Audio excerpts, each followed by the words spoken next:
Eh bien salut tout le monde, j'espère que vous allez bien. J'ai cru que j'allais arriver en retard pour vous parler, mais finalement non. Et aujourd'hui on va parler d'un sujet un petit peu important parce que je suis concerné en tant que freelance. Et on va parler aujourd'hui des avantages et des inconvénients d'être tout simplement freelance. Donc je vous propose qu'on se passe la petite intro et on se retrouve tout de suite après.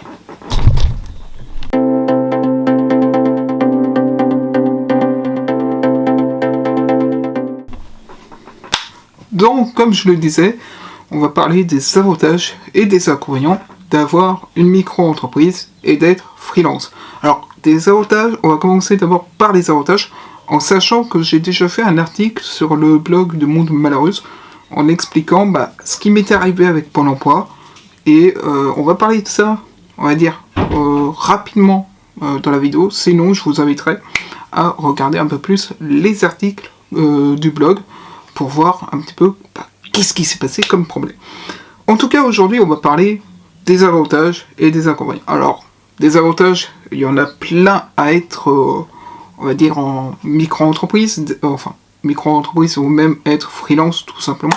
C'est tout simplement déjà qu'on est son propre patron, on choisit ses horaires, on choisit ses missions, on choisit ses lieux de mission, j'ai envie de dire, ou ses lieux de travail, c'est-à-dire on peut soit travailler à la maison, soit dans un coworking, par exemple. Je pense notamment à KTV, où je vais travailler notamment, que ce soit pour les blogs, que ce soit pour les articles, que ce soit pour les chaînes YouTube, que ce soit pour la micro-entreprise, par exemple.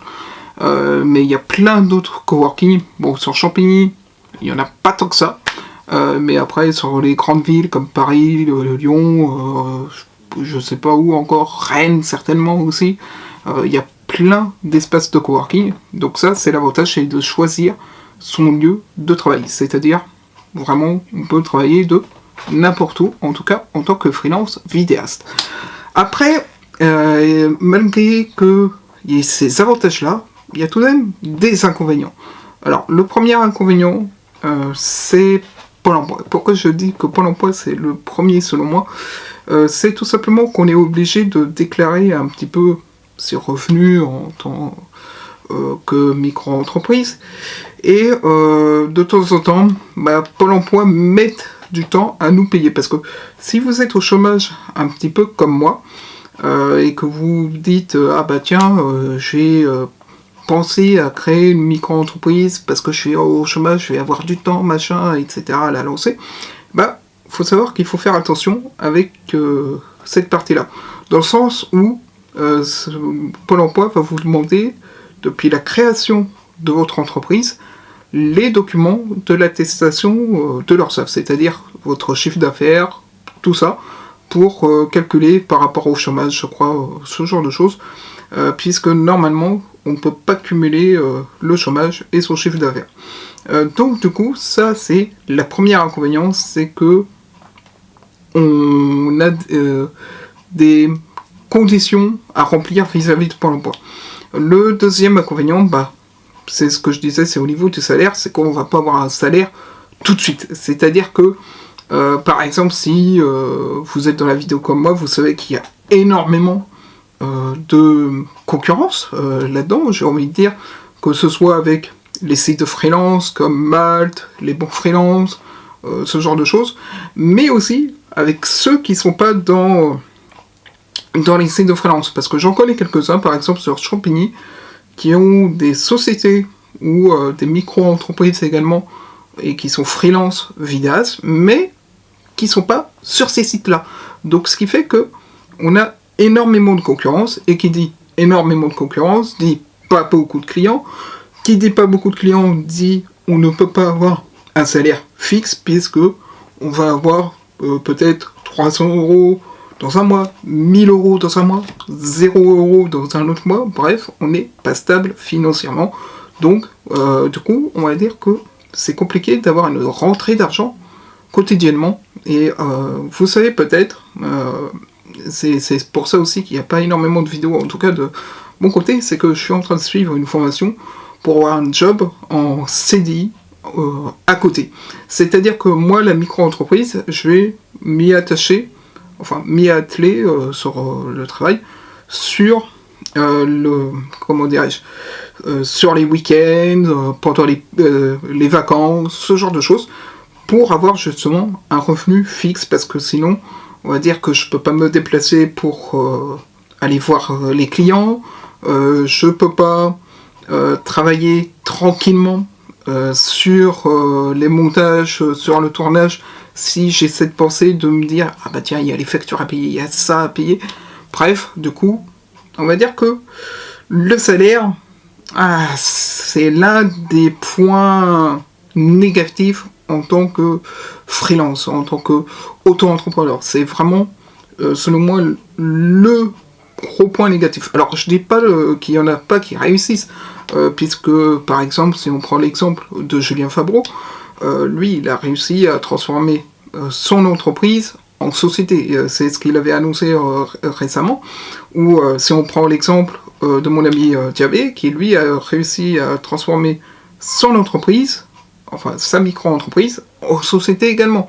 Mais encore une fois, l'alimentation et la vidéo, ce n'est pas exactement la même chose. On n'a pas, comment pourrais-je dire, le même type de client et on n'a pas le même type de production. Je veux dire, l'alimentation, on a besoin, c'est un petit peu vital, même si le chocolat c'est par gourmandise, alors que la vidéo, on n'en a pas forcément besoin, puisque ça va être surtout au niveau des publicités, au niveau des marques, au niveau des interviews, par exemple, ça va être tout ce qui est attrait à la communication, et étant donné qu'il y a énormément de personnes, c'est l'inconvénient, c'est que on est derrière embêté avec la concurrence.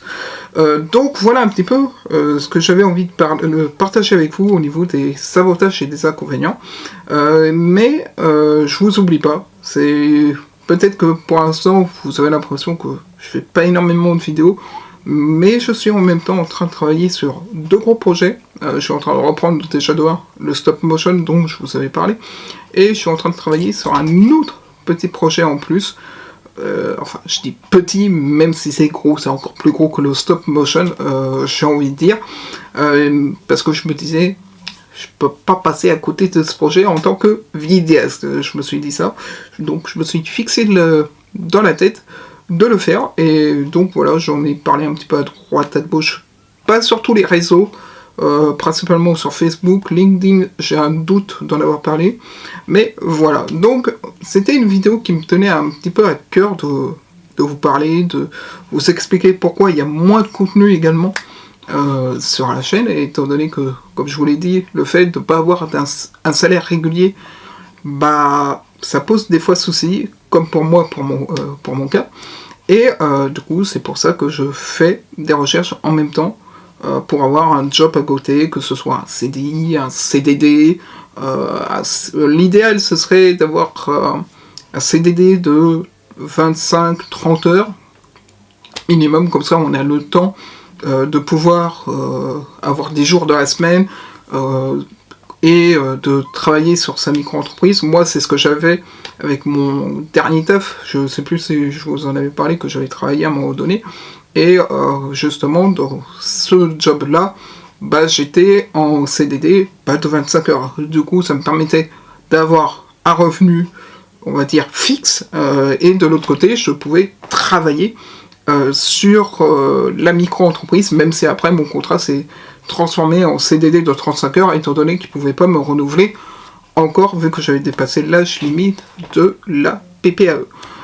Mais toujours est-il qu'il y a de s'arranger avec son patron pour essayer d'avoir peut-être des heures, ou alors changer de contrat pour passer en CDD en disant bah, voilà, j'ai une micro-entreprise, est-ce qu'il y aurait moyen de me prendre en 25 heures, ce genre de choses. Je pense qu'il y a toujours moyen de s'arranger si le patron est assez compréhensif, au niveau de ça. Moi, j'ai eu la chance d'avoir au taf qu'ils étaient compréhensifs sur le fait que je voulais faire ma micro-entreprise.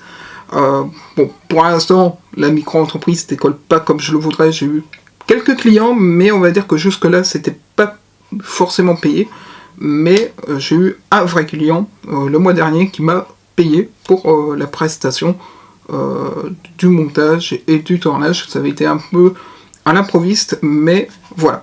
En tout cas, j'espère que cette vidéo vous aura plu, même si ça a été énormément de blabla.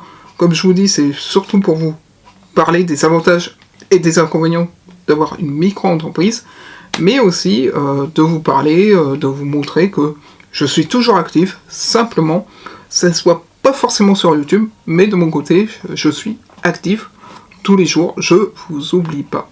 Bref, j'espère que la vidéo vous aura plu, si c'est le cas, mettez un petit pouce bleu, et puis je vous dis à la prochaine.